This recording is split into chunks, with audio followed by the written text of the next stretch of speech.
So ito na mga boss, meron tayo ditong DIY.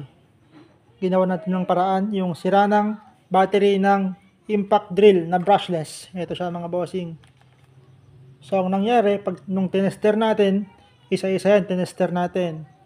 Halimbawa ito yung negative, ilagay mo dito yung positive probe ng tester. Halimbawa sana ito. Ayan mga boss. Negative, positive. Yan, 3.8 mga boss.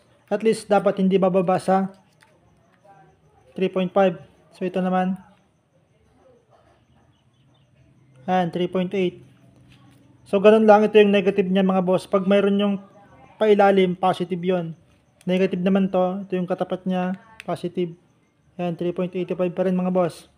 Positive yan. Yan o, 3.8. Ito naman, negative. Yan, 3.20. Kalalagay lang kasi bang mga boss, kaya kulang pa sa charge. Hindi ko pa na-charge. Ngayon, ito yung sira mga boss. Ayan o. 0.20. Wala na. Dead na siya mga boss. Dead na siya. So, ito mga boss, makunat na ito kasi nga purig na battery yung nilagay natin. Ayan, goods na yun mga boss. So, ayan. Tignan natin kung nag-charge. Green yung ilaw niyan mga bossing. Dapat mag-iiba yan. Ayun, naging red. Ibig sabihin, charging siya mga boss. Tanggalin natin. Okay.